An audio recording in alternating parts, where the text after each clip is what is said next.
Okay. Ladies and gentlemen, I'm getting ready to perform for the Monroe family out of Chicago, Illinois. They're here live in Atlanta, Georgia, off of Peachtree Street, uptown, across from the Hyde Regency.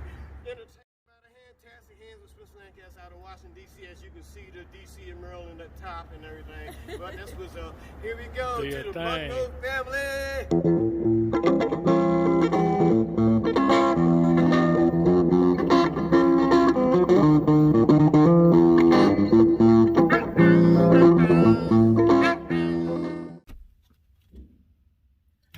Hey, this Champ back again, Team Players United. Once again, we're coming back at you with some very interesting subjects and or topics, one of the same.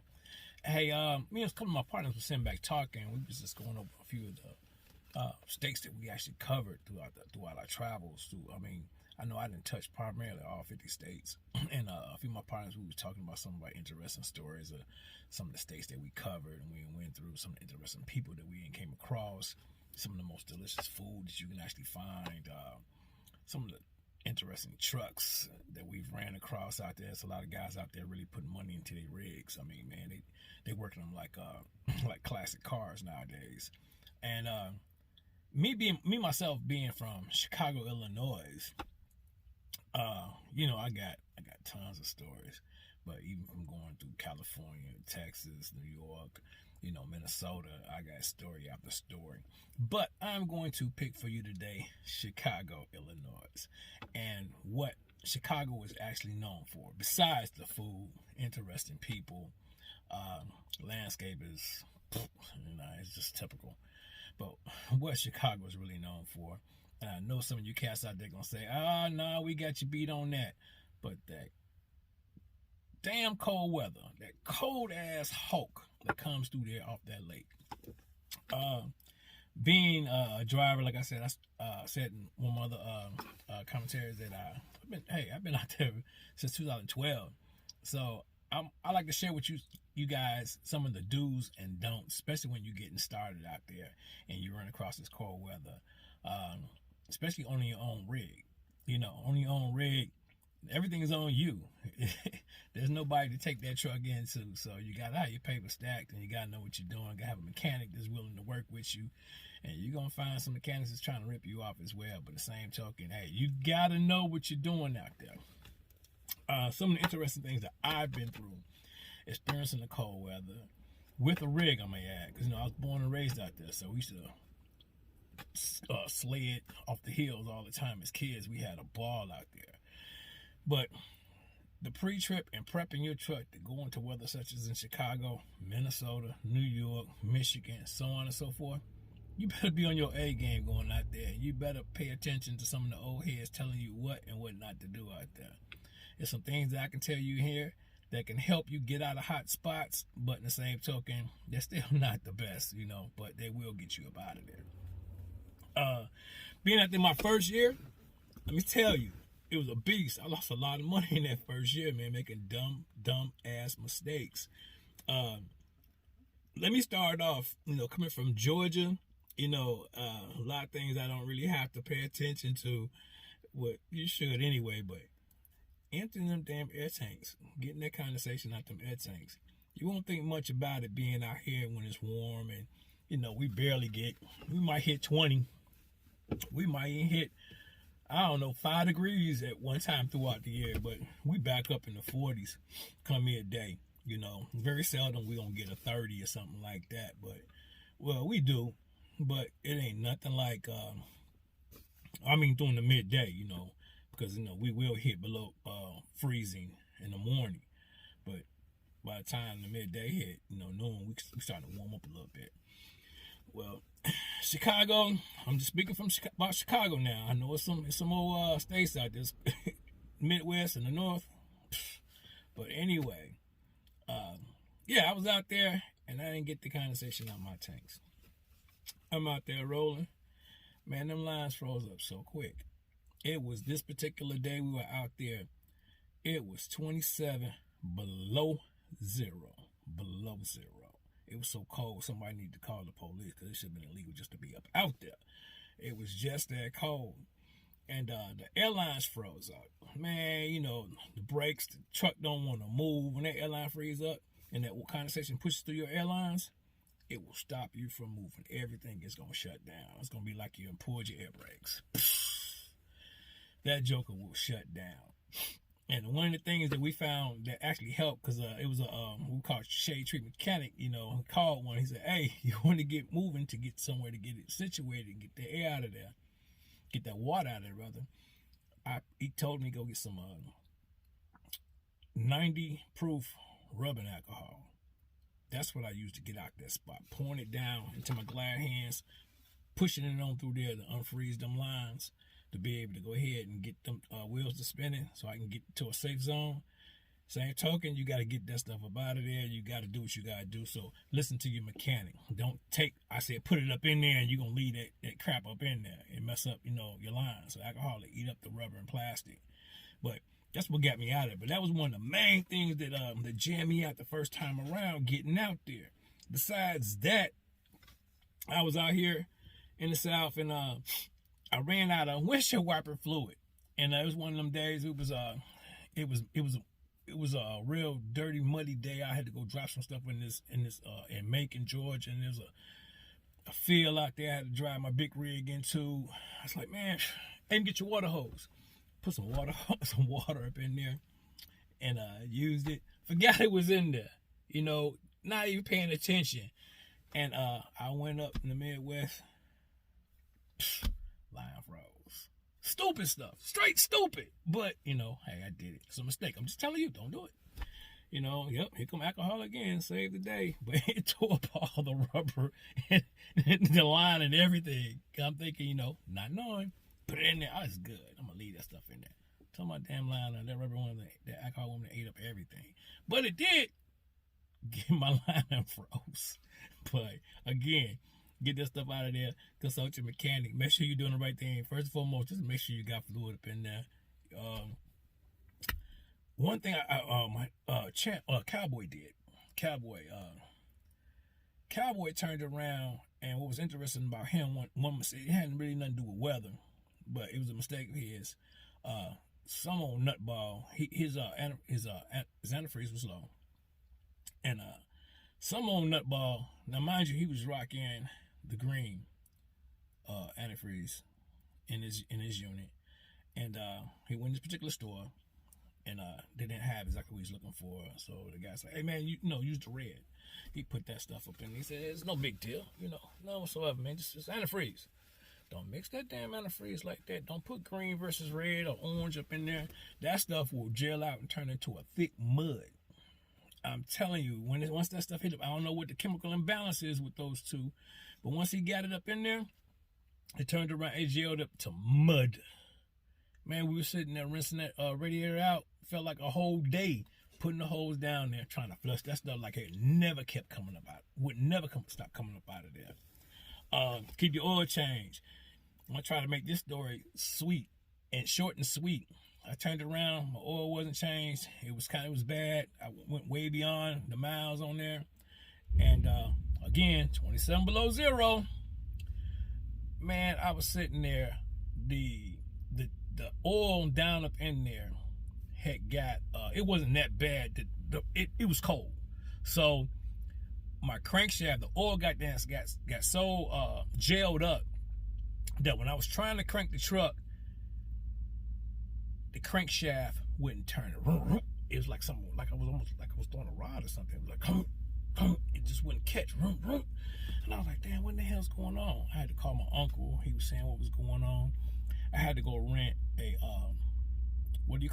a torpedo and put it under my truck and get it to where it was blowing at my oil pan, put cardboard all around my truck just so the heat can actually sit right in that area to actually heat up the oil in the crankshaft for it to even spin, for me to turn around and start this bad boy up.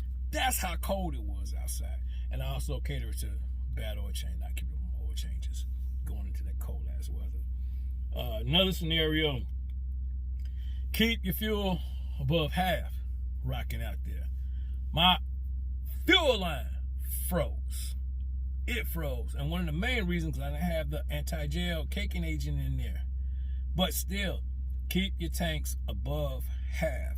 I turned around, I was at the pilot on 294 over there in Indiana, crossing over to Illinois. I'm like, I'm gonna go ahead and take me a shower real quick. You know, my mom stays out there, so I'm going to visit. I'm gonna take me a shower here. Cut that truck. I just cut the truck off.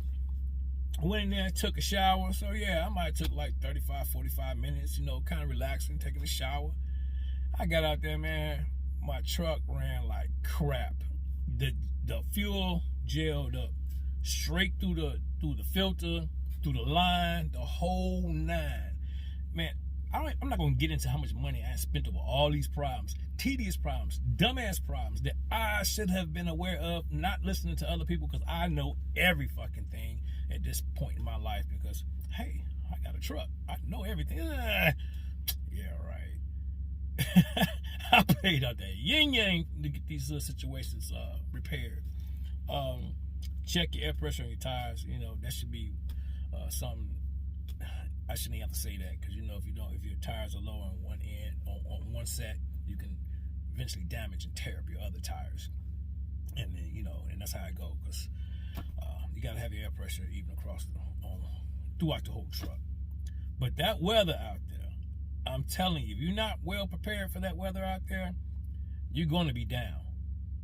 And going down out there when it's like I said, 27 below zero, ain't nothing like it. Ain't nothing like it, ladies and gentlemen. Your ass will be in a world of trouble. And just getting the mechanic, the mechanic told me when I thought I ran out of fuel, not knowing that my oil had gelled up in my crankshaft. I thought that my battery was dead. It wasn't the fuel. I thought the battery was dead. You know, this joker told me $500 to come jump start my truck. $500 to jump start my truck. I could have waited on him and shot him when he got there. It's like, you gonna stick me up like this? Man, when I found out what the problem was, I saved money, but I still had to go rent this unit, get it situated. Plug your trucks up. If you ain't got it running, when you up there in the Midwest and it's cold like that, and you either you're gonna get in and get out, or you got runs for that week and you up there, don't cut that truck off. Keep your fuel over half. Do not cut that truck off. And if you have to, plug it up. Plug that bad boy up. If not, don't cut it off. That joke will run all week if I was up there in that weather. I don't go up there anymore. But at the same time, when we were there, nah. That bad boy ran by the time I left here Sunday. By the time I got back Saturday, that truck never cuts off. If you cut off and you're not well prepared, it's not coming back up until summer. But that's a little exaggeration, but you know what I'm talking about. So when you're out there in the Midwest and you're dealing, let alone Colorado, let alone doggone Michigan or Minnesota. Minnesota, I think, probably is the worst. I went through there, and I think that's where my airlines froze up there. So, but there's a lot of little tricks you can to get yourself moving from A to B to get to a safe zone. None of them are really good, so, but they will help you. That old magical 90% alcohol, it helped me quite a few times, but it did hurt me in the long run when I left it up in there. But again, knowing everything, cause champ, I know everything. But pay attention to them shade tree mechanics. Don't let them send your ass up the river without a paddle. Listen to your mechanic. Get you a good mechanic on your team. Pay attention to the weather, and you'll have a safe journey. You'll be able to make it back, make it in and out of there. Well, I just wanted to share that with you guys. I got a few more stories I'd like to share with you as far as my adventures in Texas and California and so on and so forth. I'll get back with you guys later on with that.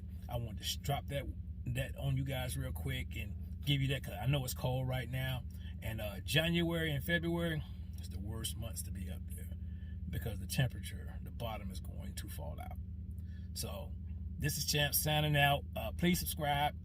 Let me know what you think. I know it's a lot of things I probably missed.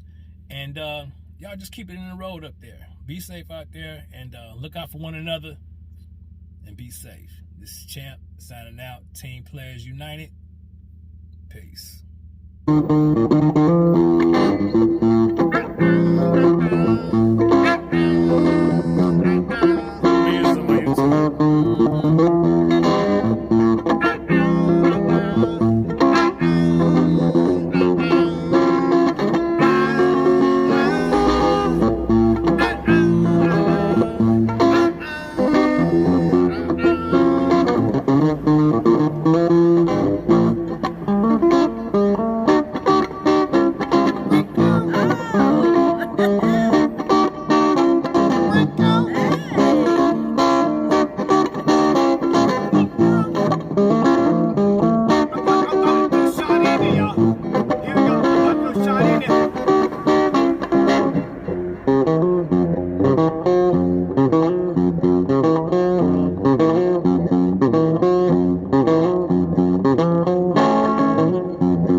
Videos on my YouTube. Here we go. I'm gonna close it out with this. Go ahead. Between Frankie Beverly Mays.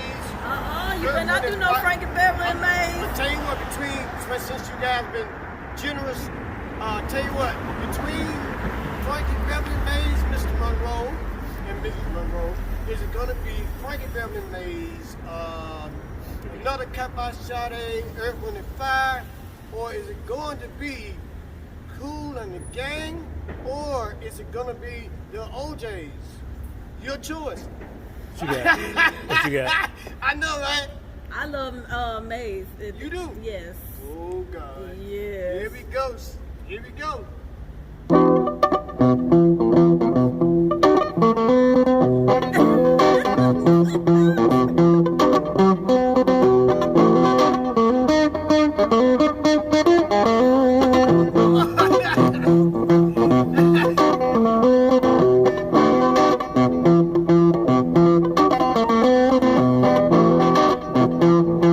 Here we go.